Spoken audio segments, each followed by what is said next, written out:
You remember we talked about fraud, right? We talked about controls, discussed the general controls, and I talked a lot last week about continuous control and continuous control monitoring and continuous auditing. Just to let you know, this is not included in the exam. The continuous control part of it. So the continuous control, continuous control monitoring, continuous auditing, which I discussed, and this is the type of research that we do at Rutgers, that's not going to be on the exam. Okay? I believe we stopped here. We discussed cash receipts. Okay, now we'll talk about cash disbursements. This is when the company pays cash. Okay? And again, this is a very important part for the company. It's a high-risk area of the company. Why is that? Again, because cash could be easy. Sorry, Lauren, go ahead. Cash is easy to steal. So if you are making a payment, it's very easy to pay yourself or your friend, etc. So there are usually companies when they make payments, they use a voucher system. This is like a series of approvals.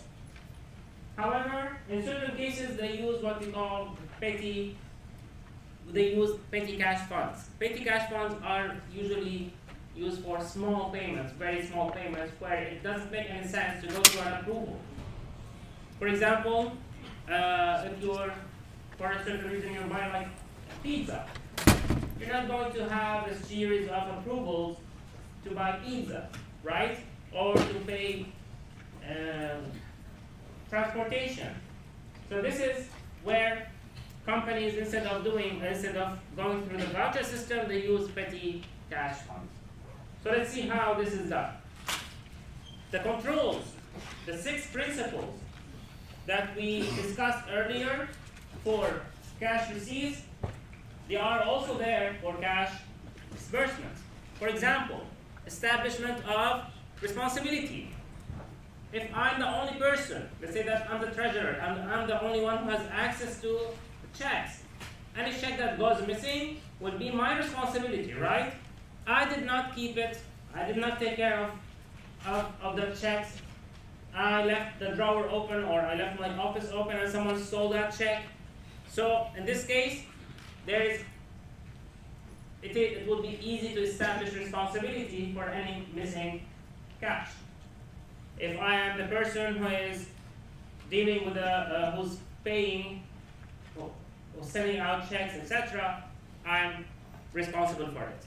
When you talk about documentation, again, checks must be numbered. You're sending out a check, that should be numbered. Okay? And they should all be accounted for. If the check goes missing, the company needs to find out where this missing check went. Okay? Because if you hide a check, you could pay it later on to yourself. So checks must be accompanied also by, let's say, purchase orders or invoices. So why are you paying? If you pay someone, there must be some kind of documentation to mention why are you paying. Like, for example, an invoice, an approved invoice. And again, it's not just an invoice. It has to be an approved invoice. You have also segregation of duty. The person who writes the check should not be the same person who approves the check. The person who makes the payment should not be the same person who is approving that payment. Okay? Once again, we have HR controls, independent verification. General auditors, they always check this kind of information if the company actually, if the payments were really approved or not, etc. And you also have, of course, physical controls, like keeping checks and cash in safe or vaults and something. So the cash disbursement, when the company is using the voucher system, it starts, this is like I mentioned, it's a series or a network of approvals. Okay? So it starts with the company, for example, they start with this voucher. First thing they do is they fill in the liability information.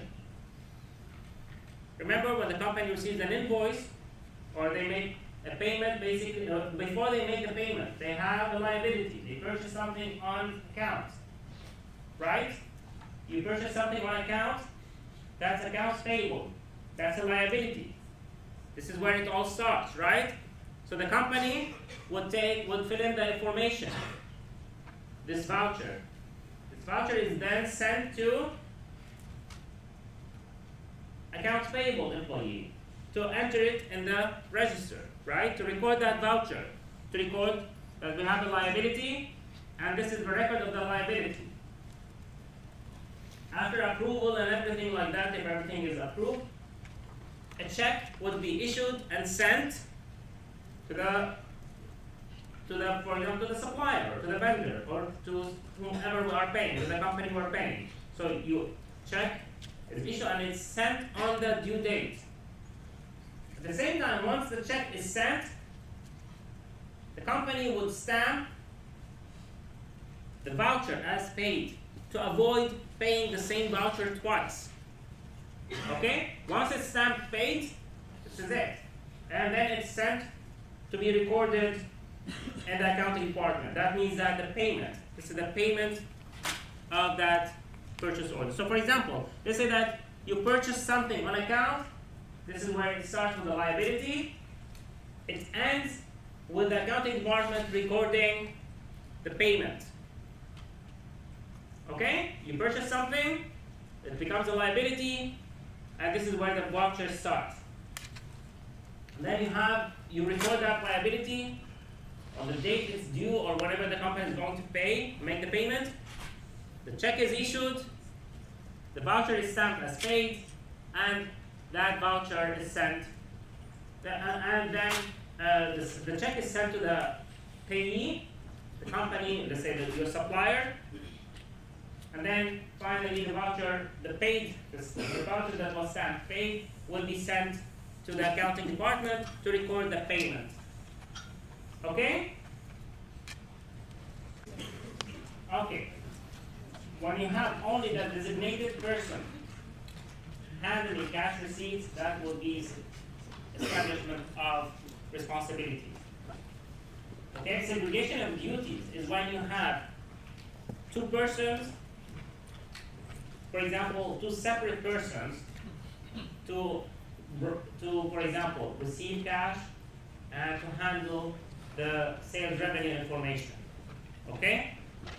Someone would handle the cash register tape, the other one would handle cash itself. This is for segregation of duty. So the use of pre-numbered checks in dispersing cash is an application of which principle? You're improving. Now we get to petty cash fund. Now petty cash fund is, like we mentioned, this is done usually for small payments where it's not efficient or useful to actually go through the voucher system for such small amounts. Okay? It involves basically 3 steps. First one is when the company will establish the fund.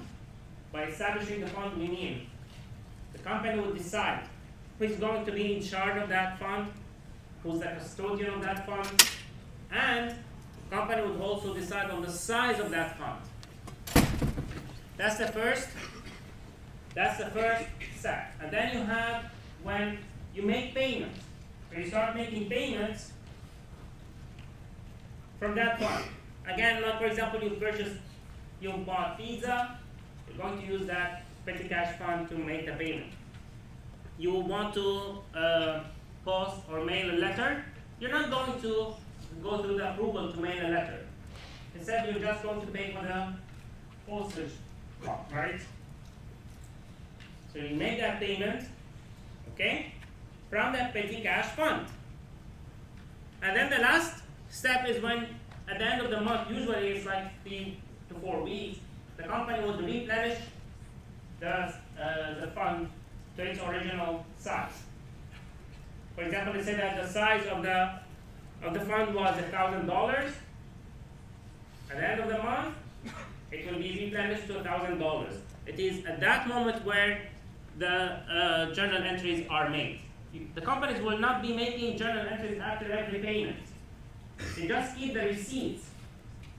Okay? They keep the receipts and the information about each payment, documentation for each payment. However, at the end of the month, they will, when they replenish the account, this is when they will actually write the journal entries. So let's see how this is recorded. You see, with the voucher system, you record the liability in the same way we used to record it before. You buy something on account, okay? You buy TV equipment on account. What do? You debit equipment, you credit accounts payable. That's how you recognize the liability. And then when you pay it in cash. So you credit cash and you debit accounts payable, right? This is how we record it. This is how we record it. So it's the same way as we used here. We just were explaining about the controls. How companies make sure that the payment goes to the right person. With petty cash fund, it's a little bit more flexible. So let's say that the company decides to establish a $100 fund on March 1st. The account that will be used is called petty cash, okay? What happens to petty cash? It increases. What happens to cash? Decreases. So you debit petty cash, you credit cash. Okay?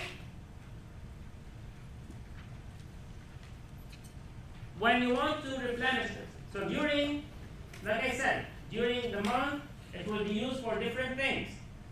No journal entries will be made at that time. Journal entries will only be made at the end, when the information is sent to, for example, yes? Any question? Oh. Okay. So this is where, for example, the information is sent for verification. Once it's verified that it was paid and that the receipts are available, the company will replenish the amount. Okay? So let's say it was $100, right? For the petty cash. They request $87 to replenish. Basically, how much did they actually have in the drawer? They still have, the fund contains $13 cash.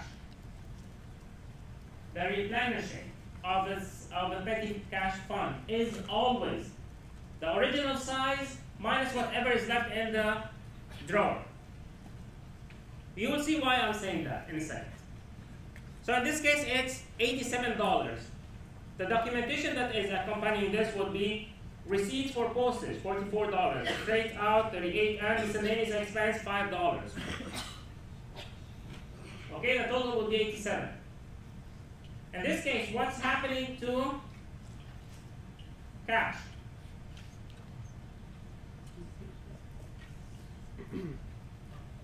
Sorry?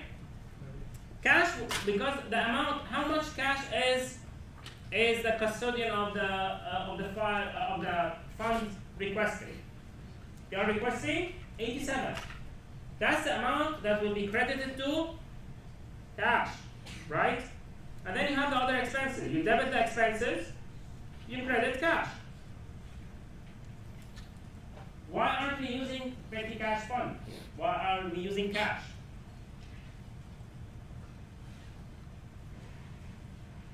The petty cash fund, that the account petty cash was used only for to establish that account. After that, bless you. Basically, what you're saying here is that the company, it's as if petty cash was never used. In this case, what we're saying here is that we still have the petty cash as is, because we're replenishing it, okay? However, the payments are made all in cash. That's how you record payments made through the petty cash fund, okay? You debit the expenses where you use the money from the petty cash fund. In this case, it's postage expense, freight out, and miscellaneous expenses. The total is 87. This 87 here is 100 minus the 13, which are in the drawer. It doesn't have really to be a drawer. I'm just making it simple. This is whatever you have. Because in certain cases, what happens is that you might lose some money. What if you dropped $5 from your pocket? You went to mail a letter and you lost $5. How much would you have in your account? It's $13 minus $5. You will only have $8, right? In that case, how much would the custodian request to replenish the account? 100 minus 8. 92. Basically, what you need to do is to have the fund, the petty cash fund, the balance should be 100 after replenishment, regardless of what money was lost or what money was found. So let's take this example. Assume that in the same example, instead of having $13 basically in your drawer, you had only $12. That means there's $1 that went missing. Okay? It's the custodian's job to make sure that no money goes missing. However, things happen a lot. Maybe someone dropped that dollar from their pocket or something like that. The same expenses are there. We will debit the same expenses, the amount that were paid. We credit cash 100 minus whatever is left. So cash will be credited 88. This is 100 minus 12. This account here, cash over and short. This is the account that the company would use to record any shortage in the money, any shortage or any money that is over. Because in certain cases you might also have $14. How could that happen? Maybe I paid extra and I forgot to ask for reimbursement, or I thought that it's not worth it to ask for reimbursement. So the petty cash fund, because like for example, if you pay something for $1, so like you want to mail some letters, you thought originally that it would be 40, or let's say that it was $46, you just ask for $45 as reimbursement. So the drawer would have an extra $1. Now, when we have a shortage, you have to think about it as an expense. It's a loss, right? The company lost $1. Like in this case, the company basically lost $1. So it will be reported as under other expenses, right? Or miscellaneous expenses. And if there were an extra $1, it's as if the company made $1 profit, right? So that extra $1 would be reported as a revenue. The same account could be either way. So for example, the company established a $50 cash fund. On July 30th, the fund had $12 cash remaining and petty cash receipts for 14, 10, and 15. We need to prepare the journal entry first that would record the establishment of the petty cash fund. How do you record petty cash fund? You always debit petty cash, credit cash for $50. In this case, they are asking us to do that for $50. And then the account is to be replenished on July 30th. So the journal entry on July 30th is to replenish the account, the petty cash fund, to $50. Okay? How do you replenish it? How much did you start by listing the expenses. What expenses do we have here? Sorry? Postage, 14, office supplies, 10, and delivery expense, 15. What's the total of these three? 39, right? So how much should the company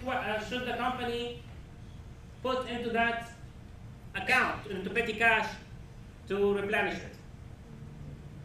So this is equal to 39, right? Cash will be 50 minus 39. It should be how much? 11. Right? Am I correct? Wrong. What did I say before? You always look at what you have here. How much do you still have? So this is wrong. What you actually ask for cash is 50 minus whatever you have in the drawer. In this case, it's 12. That would be 38. You cannot have in petty cash more than that. If you replenish it, if you get 39, you would have 51. That's not correct.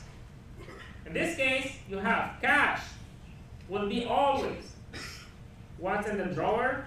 It's the original size minus the drawer. So it will be 38. The difference, do you have an extra dollar or you lost a dollar? Extra dollar, that means that the company made an extra dollar. When the company makes an extra dollar, it's a revenue. So you treat cash over and short as a revenue. When revenues increase, what do? You credit that. In the previous example, the company had lost a dollar. So we had treated cash over and short as an expense. Okay? Any questions?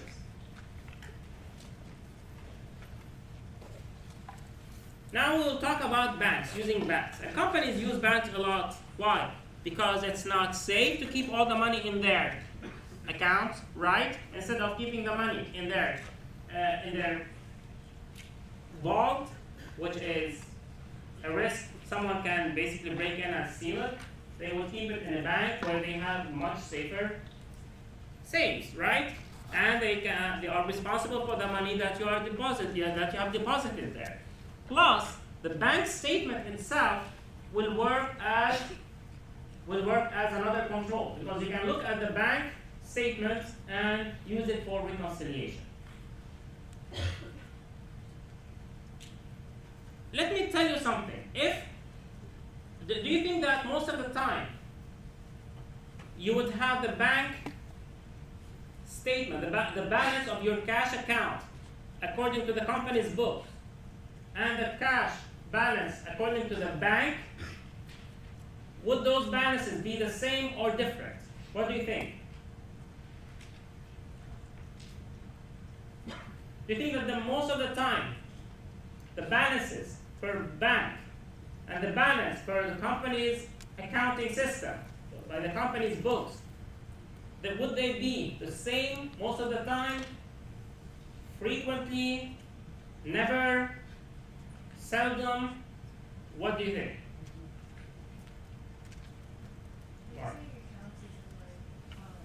Cash balance, your cash account. Here we're only talking about cash. Your cash account. And you also have the cash, basically the cash account is in your bank, right? The cash account is in your bank, is in the bank. But you also keep records on your accounting system, right? So whenever you make a payment, whenever you receive a payment in cash. Which one, do you think that both are the same? No. Why is that, Jason? Okay. That's correct. Most of the time it's not the same. Why? Because of counted, it could be like human errors. But the bank. There could be human errors. That's correct. It takes some time to process it at the bank. So both answers are correct. Okay. Now which balance would be the correct one? Is it the balance according to the bank or the balance according to the company's books? Which one is the correct balance? What do you mean by correct? Like correct as in accurate or correct? Correct as in accurate. Well, accurate, no. Accurate is different. Both of them could be accurate. But which one is the real cash balance? Is it the one in the bank or is it the one according to the company's books? Sorry? Okay, so Cliff says it's the company. Who says it's the bank? So who says it's a bank? Raise your hand. The company. Actually, it's neither. Both of them are wrong. And wrong for a certain reason. We will see that. This is why usually you have bank reconciliation. And trust me, if you are trying to get an internship or a job as an accountant, one of the first things they will ask you to do is to to do a bank reconciliation. And if you don't know how to do that, they will kick you out. Well, that's real life. The reason why both are actually incorrect is that both of them would have unadjusted balances. We need to adjust those balances to get to the adjusted balance. Now, unless there was a mistake or stealing or anything like that, the adjusted balances should be equal. So the adjusted balance, after we run this bank reconciliation, we will see that in a second. So let's do that. Okay, you guys know the answer. What? I mean, that was an easy question. You did know. Okay, so let's do it. Okay? I'll give you. But I'm not giving you a lot of time for that. Go ahead, you have 30 seconds, so we're fine. Control features. Other bank accounts do not include.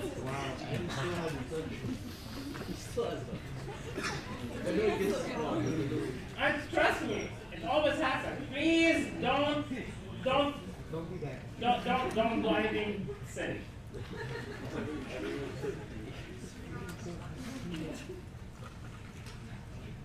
Okay, so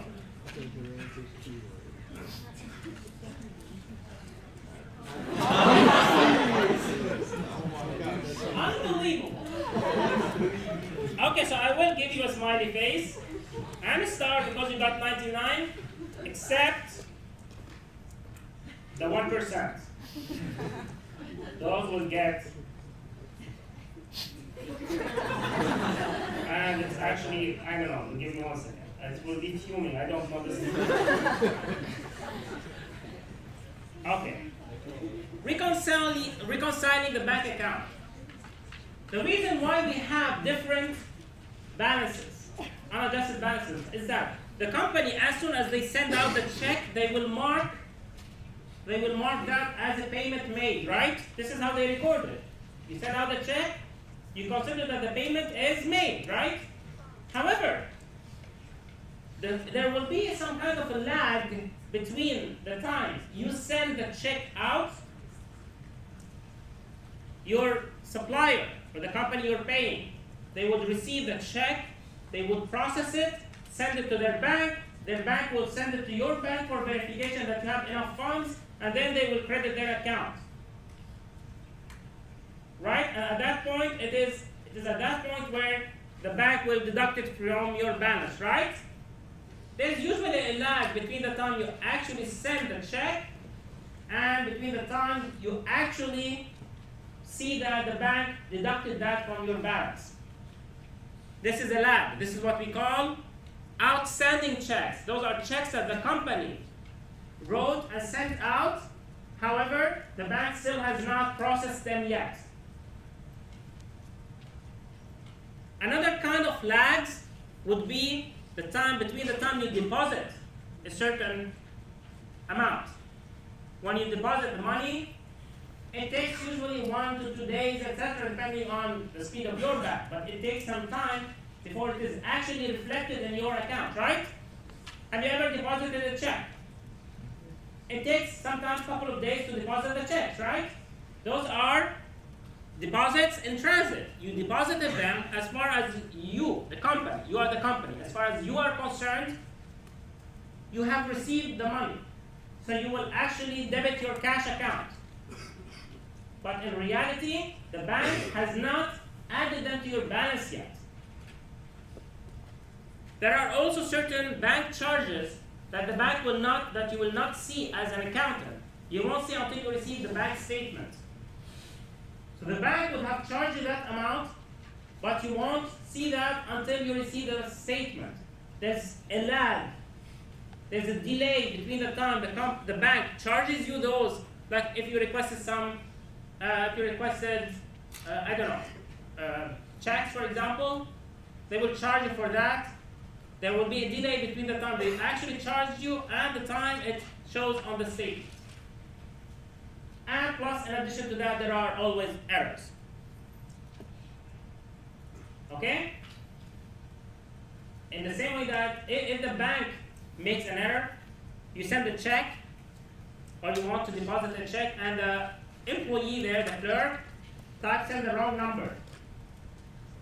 Okay? So you sent out the check, someone types in the wrong number, that would create an error at the level of the bank. If it were the company, so those are from the bank's perspective. So basically, to do the bank reconciliation, what you do is you do two things in parallel. You start with the bank's unadjusted balance, and you have to adjust it to get to the correct one, or adjusted balance. Then you go to the company's books. You look at whatever you have according to the company's books, and you make the adjustments to those ones. So for the bank, you have to look at the deposits in transit. Those are the amounts that the company has deposited or not.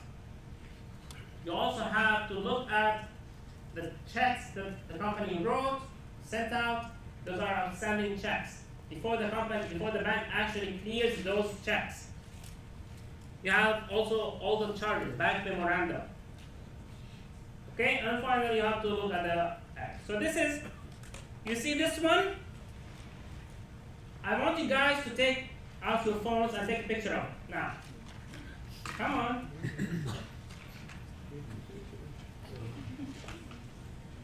What, now you don't like your phones anymore?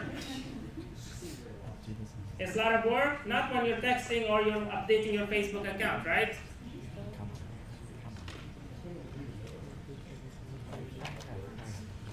So, just take the picture. This is what you will be helping me with later on to see how we get to the adjusted or the correct balance. Okay? I know, my mistake. Sorry.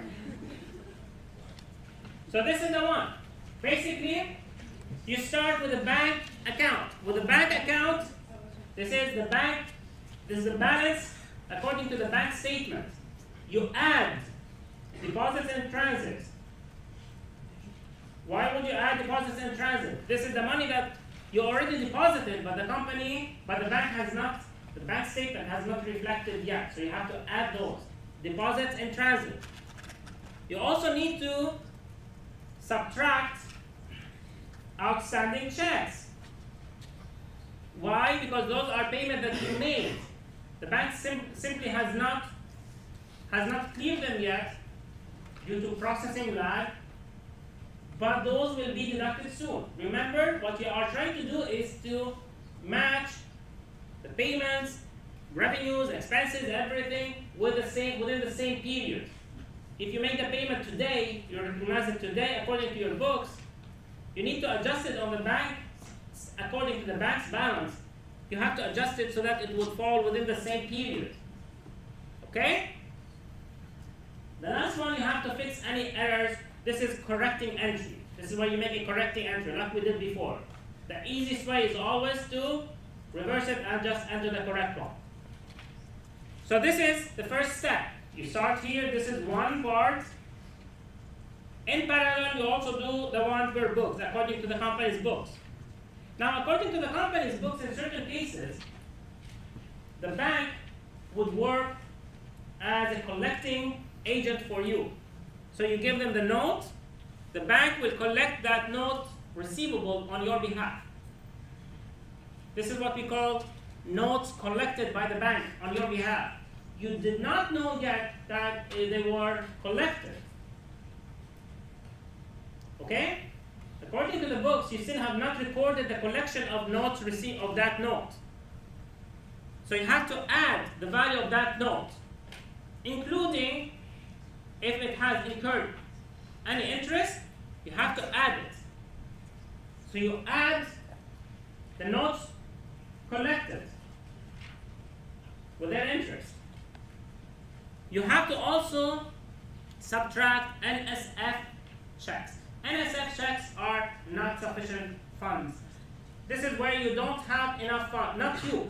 Those are checks that your customers paid you, you deposited them, but it turned out that the customer did not have enough funds in their bank to cover that check. What happens? The check will bounce. What happens when the check bounces? Yes? You don't get all your money. You don't get the money. So let's say that I buy something from Best Buy. I give them a check. Best Buy will record it as a payment, right? And they will send the check to the bank. I buy something from Best Buy on account 2 weeks later to settle my debt. What's my debt? It's account payable to me. What's my debt to Best Buy? Account receivable, right? So the company, Best Buy, now you are the accountant for Best Buy. You send me the bill, I send you the check. To you, my account receivable, Hussein, that account receivable has been settled, right? Because of the payment of the check. The check bounces. What do you need to do? You have to reverse it. You have to say again that, okay, so the settlement of Hussein's debt did not actually happen. So you have to reverse the settlement of that debt. So what do? You have to deduct that amount from cash because you considered, you thought you received that cash. It turned out to be that it was not valid. Okay? It was not valid, so you have to deduct it. So you deduct any bouncing checks, any NSF checks. Okay? There are also other service charges, checks, printing, etc. from the bank. The bank might also charge you for interest, etc. So those are different expenses that the company will have to adjust their cash account for. And finally, you have to fix any errors. If your accountant by mistake entered the wrong check amount, in the same way as we did before, a correcting entry must be made. Is that clear? You do that in parallel. For the bank statement, basically for the balance per bank, you add, first thing, you add deposits in transit, you subtract outstanding checks, and you correct the errors. That will lead you to the correct balance. On the other hand, now in parallel, you also do the company's books, the balance per book. According to the company's books, you have to add any notes that were collected by the bank. You subtract any bouncing checks, and checks that bounce. Remember, those are not the checks that you wrote. Those are the checks that your customers paid you. Okay? You have to understand that. So those are checks that you deposited, but they bounced. And then you have to also subtract the charges that the bank, the different charges that the bank added to your, basically charge you over that period. Finally, you correct any errors that you made during that time. So let's see.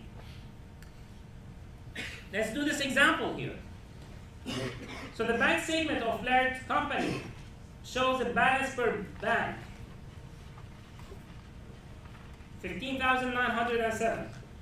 On this date, the balance of cash per books was 11,589.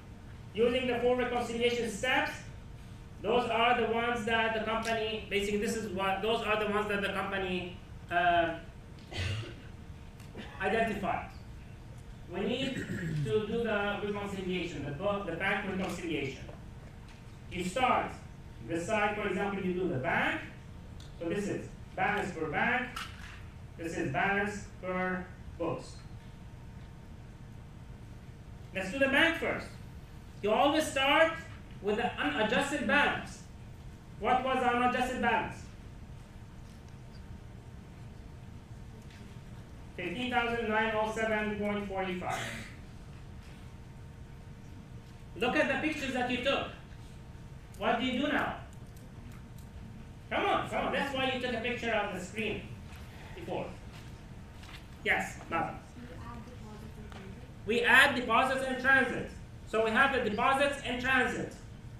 You add 2,201.40. Next. You fix before that. Yes. Subtract outstanding checks. So minus 5,904. And then you fix, like Cliff said, what do you do? You fix bank errors. Do we have any bank errors here? We do have errors. Who made the error? Laird wrote check number 443 for 1,226, and the bank correctly paid that amount. Who made the mistake? The company. So you do not, when the company makes a mistake, you do not include that error correction for the under the banks, okay? So now, who can you use your calculator to tell me what's the actual adjusted balance per bank? Come on, go ahead. I know I have very bad handwriting, but you can still read it. Come on, use your calculators. Sorry? Sorry? Is Joanna Marmello here? I can't hear you. Bounce. Sorry.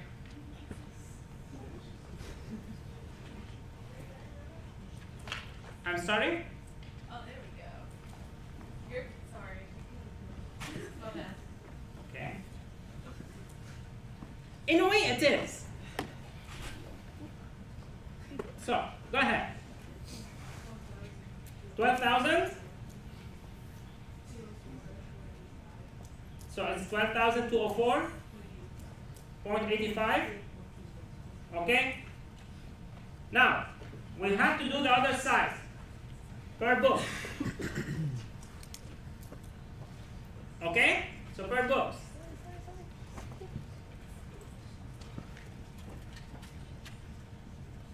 How do you do that? You start with with the balance per book. You always start with the balance per book. Which is 11,589.45. Next, what do you do? Come on, you all took pictures. I saw you. Okay, so start by doing, okay, so NSF. What do you do with NSF? You have to subtract NSF checks. So minus 425.6. You have also a charge for printing. You subtract that, so it's minus 30. And then you add 1,035. Can anyone do the math here? Can anyone just add them and see? Sorry? No, you don't think it's that time. You have to do the math. Because if you made a mistake, this is where you actually get a different number, right? So, do the math. Someone calculates it. Yes. Exactly. This is why you don't do that. Because if you do the math, and I want someone to tell me what the number is.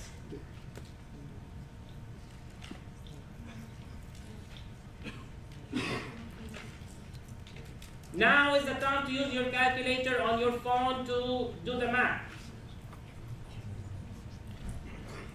Go ahead, someone, come on. Okay, 12,000? Okay. 0.85. That's a different number. That means there is a mistake somewhere. Okay? So that means that there was a mistake somewhere. So let's fix it. The mistake was here, right? The easiest way, when you have an error, and here you're only looking at the cash part of it. Cash, and I'm only looking at this one here. The company wrote a check for 1,226. However, Laird recorded the check as 1,262. The company wrote the check. That means they made a payment. So originally, they credited 1,262. Okay? The easiest way to do that is to reverse it. Basically, you need to do the correcting entry. The amount that you need to have at the end should be 1226. What's the correcting entry here? What's the correcting entry here? Sorry? Exactly. So here it's not going to be on this side actually, it's going to be on the other side. It doesn't matter. Oops. So this is where it's supposed to be. Right? This is the amount. How much are you supposed to? 36. We need basically to subtract 36. Now let's do the math again. 132 points. Where's the mistake here? Yes. Exactly, you're supposed to add the cash. You're not supposed to subtract the cash. You debited cash. Okay? So when you're doing this one, most of the time people make mistakes when they are correcting errors. So the easiest way to do that is, if you want, you can simply reverse that transaction. Just do the correcting entry. But you have to make sure that this is actually, it's actually plus 36. So now, let's do that. Add the numbers again. See if the numbers are correct. Okay? Did you calculate it? Try it. It's actually now you're adding 36 plus 36 because you have subtracted that amount. 72. So try it now. Is it the correct number?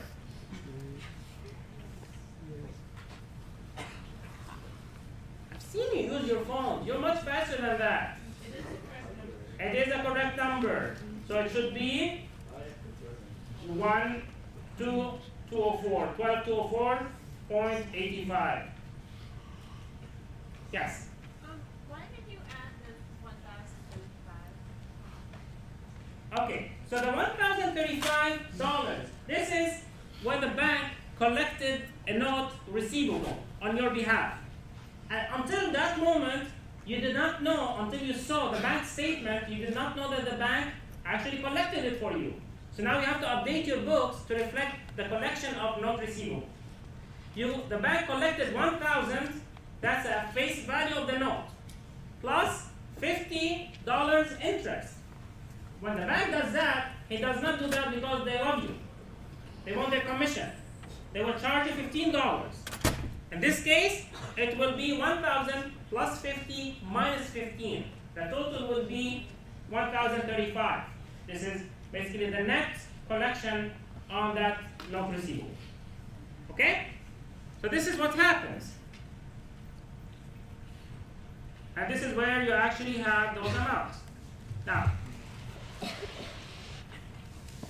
this is the balance. This is the same thing. You start with one part, and then you do the second. You start with the bank, you do the company. Basically, you have to do both of them in parallel. Anyone has a question about that?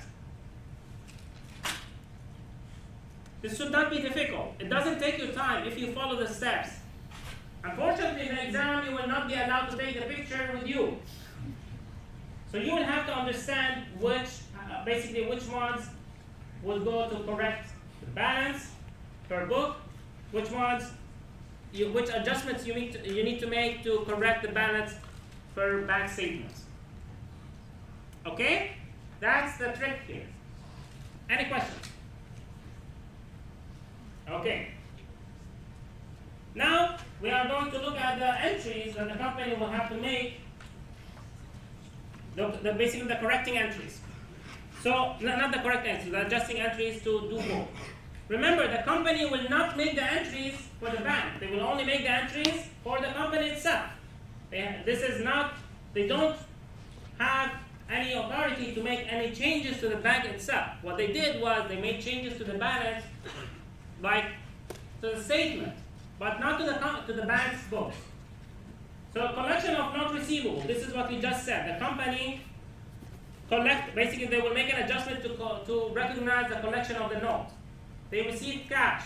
How much? Net it was 1,035. That was for a note receivable of 1,000. And then you had interest revenue 50. The commission charge or the service charge that the bank charged the company for the collection, it goes under miscellaneous expense. That's the $15. This is bank charge. Okay? So that's how you make the journal entry to recognize the collection of the note receivable. And then there is the book error. Okay? We needed to correct that book. What did we do? We added $36 to cash. When you add to cash, what do? You debit cash, credit, accounts payable. Because basically what were you doing? The company thought they paid more. The company thought they paid more debts. Complete the sentence. However, it turned out to be that they did not pay as much debt as they thought. As a result, they had more cash, but they also had more liabilities, more accounts payable. So we need to increase both. We credit the liability to increase it. When you have a bounced check, you need to reverse the entry of the payment. When you receive a check or a payment from your customer, what do? You debit cash, you credit, account receivable. Now you're saying that, okay, that payment did not happen. How do you make it? It did not happen. You make the reversing entry. You reverse it. So you debit account receivable, you credit cash. For the service charges, those are just regular expenses. In this case, we have miscellaneous expense, $30, and that was paid in cash. Any questions?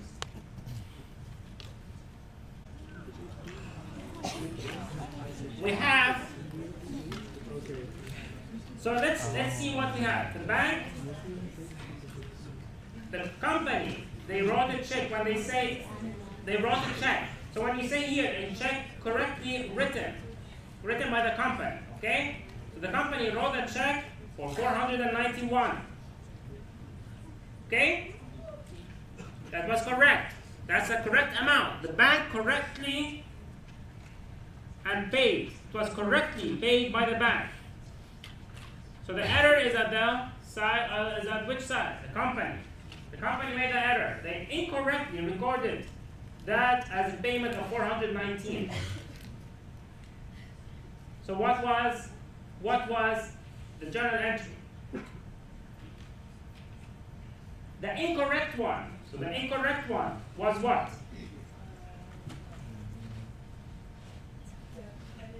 It was credit to cash 419. The way to correct it, just always do it in the same way. That's my advice to you guys so that you avoid any mistakes. Bless you. Reverse this one. How do you reverse this one? Debit 419. Now your balance is what? 0.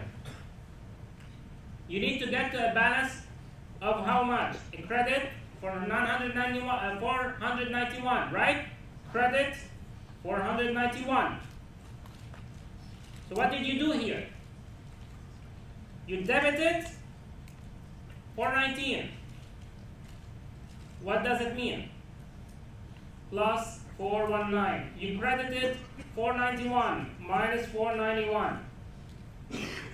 What's the difference? Minus 72. So you subtract 72. That's the easiest way. Okay? Can you guys see it or is it not clear?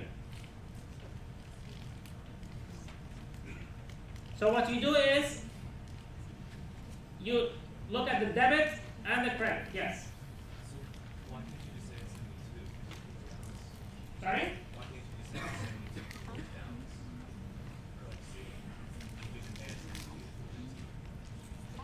You are not, but this is the thing. The company basically wrote that they made the payment for 419. So this is the thing. The company thought that they paid 419. However, in reality, they paid 491. Let's say that originally the balance for the company was the balance of the cash. Let's say assume cash balance unadjusted. Cash balance was $1,000. You thought that you made the payment for 419. You thought you had 1,000 minus 419. How much would that be? Come on. 581. In reality, how much do you actually have? How much did you actually pay?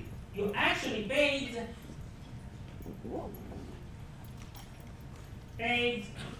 1,000 minus 491. That would be 509. That's how much you actually have. But your books, they show 581. How do you get from 581 to 509? By subtracting 72. You thought you had 581. In reality, you had 509. You have to adjust your book. So what do? You have to subtract the difference. Yes? Well, wouldn't it, I just thought it would be different because it says written paid by the bank. The bank, why would the bank write a check on your behalf? Well, who writes the check? The company. Who pays the check? Who writes the check and sends it out? The company. Who actually pays the check, turns the check into dollar bills, or pays the check? It's the bank. So basically you can hear written by the company and paid by the bank. Okay? If you're still kind of confused about this one, just try to review the correcting entries. This is basically just a correcting entry. There comes blah, blah, blah. Cash equivalents. So cash equivalents are sometimes like treasury bills. Those are assets, current assets that are highly liquid to the point where you can immediately convert them to cash. In many cases, companies, they don't just list cash. They list cash and cash equivalents. Okay? Now, this is simply to show that on the financial statement you would have cash and cash equivalents. You also have another account which is called restricted cash. This is cash that the company has. However, they do not have the right to use it like in any way they want. It is restricted it has a restricted use. Basically, like sometimes companies, like airplane companies, they have to keep a certain amount of cash as collateral for insurance, etc. Okay, and sometimes it's for lawsuits. We will learn later on, sometimes for mortgage, in order for you to land a certain mortgage. Basically, if you are asking for a loan, you might have to put some kind of an amount of cash that is set aside. It's restricted. Okay? We will do that in the future. Basically, we will see how we can have this reported in the financial statement. But basically, you would have cash and cash equivalents. Then you have short-term investments, and after that, you have the restricted cash. Restricted cash would be listed separately from cash and cash equivalents. Okay? Okay, skip. Journal entries are required by the depositor for all of the following except collection of a note receivable, an NSF check, bank service charges or bank errors. bank errors, because it's not, this is on the, according, the bank will have to make those adjustments, not you. Your accountant will not make a journal entry for the bank error. The bank will have to make an entry for the bank error. Okay? So, Amy Company assembled the following information in completing its July bank reconciliation. Balance per bank, etc., etc. As a result of this reconciliation, what would Amy do? Okay, so how do you solve a question like that? You do? How do you solve the question like that? What you do is, you do the reconciliation. So you start with a bank.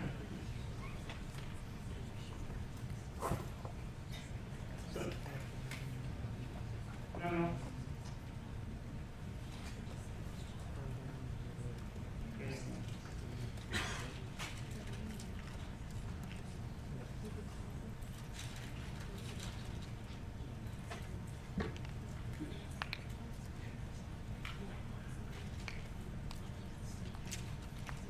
So you start with the bank.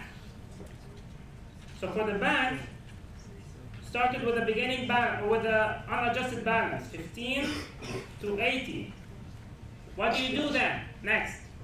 You have outstanding checks. What do you do with outstanding checks? Subtract them. Then you add deposits in transit. So what's the adjusted balance? Sorry? Yes. 17,180. Now, per books. We start with 17,600. What? So we did this one, we use this one. NSF, when you have an NSF, what do you do? NSF checks, you subtract them. Bank charges. Cash balance per books was 17,600. What were the adjustments? What did the company do? What are the adjustments that the company did? They subtracted 320 and subtracted 100. So they subtracted minus 420. Any questions? Okay.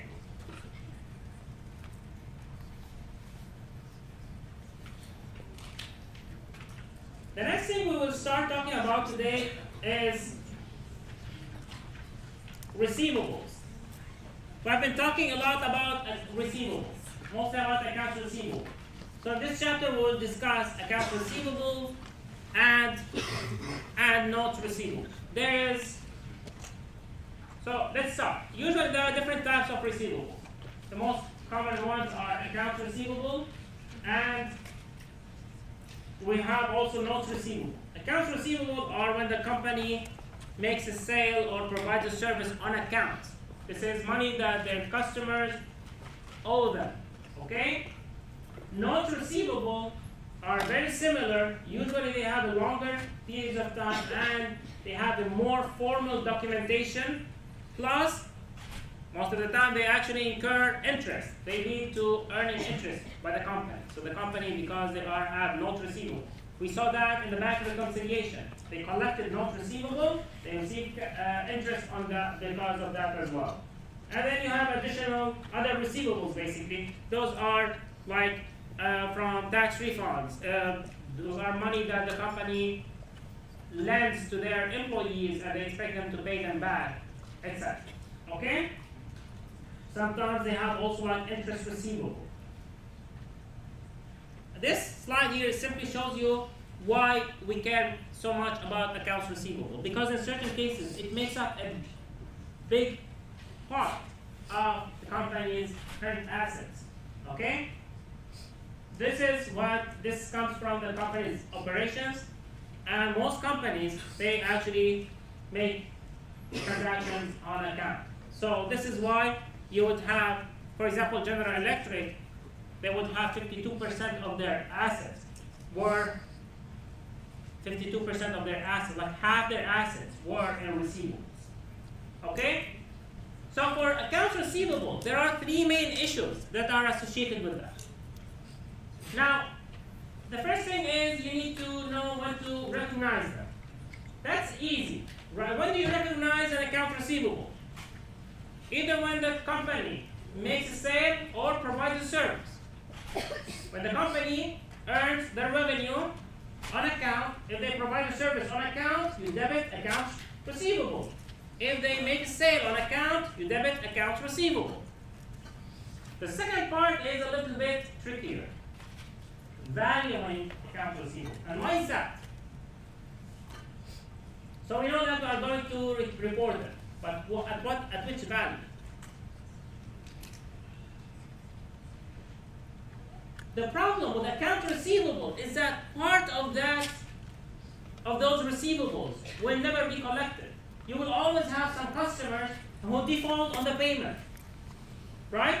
So instead of making the payment, instead of paying their debt, they might go bankrupt. If your customer went bankrupt, they are not going to pay you the money. Or there is a possibility. It's not for sure, but there is a possibility that you will never collect that money. So this is what we talk about when we talk about valuing them. Okay? So let's start with this one. Assume that the company sells merchandise on account to Polo Company for $1,000, terms 210 net 30. You need to prepare the journal entry to record that transaction. You made a sale on account. So what happens? You debit what? Accounts receivable, you credit sales revenue. Now later on, the customer returns $100 worth of merchandise. Now the money that you expect to receive will go down by 100, right? By the way, here, although we're making sales, we are not looking at the second part. Remember, we usually make two transactions. The first one to recognize the sale, the second one, cost of goods sold and inventory. For the sake of making it simpler, we're not looking at the second entry. We're only focusing at this one on the receivable. Okay? So in this case, the company will return, and when you have sales, returns and allowances, that's the contra revenue. What do we credit? Accounts receivable. We did that before. This is why I'm going fast, because we did all this before. Okay? So what we did, the company or the customer returned to the company goods that are worth, basically that's what the sales that were sold for $100. Okay? On July 11th, the company also received a payment. That was within the discount period, right? So, how do we used to do that? Cash would be the full amount minus the discount. Then we have sales discount, okay, which is, it's 2% multiplied by the net sales. Remember, not the ones that will return. Accounts receivable will be credited to $900. Okay? Now, in certain cases, there are certain retailers who might issue their cards. So basically, you have those sold cards, right? Macy's does that, JCPenney, etc. And if by the end of the month, if you don't make the payment, they will charge you a certain interest. Okay? Now, if you use a credit card to make the purchase, that will be, again, it's a purchase on account. So what happens? How is the entry made? It would be, again, for JCPenney, it would be sales revenue and accounts receivable. At the end of the month, if they don't make the payment, what will happen? If you are the customer does not make the payment, JCPenney will earn interest. The interest is 1.5%, for example. So they will have interest. Basically, this is interest revenue. But because you haven't paid, if you haven't paid the full amount, you're not going to pay the interest. They will charge you interest. It becomes accounts receivable as well. In this case, their accounts receivable will be the original amount plus the interest that was to be paid, that is to be paid. Any questions? We will continue about the valuations on Friday.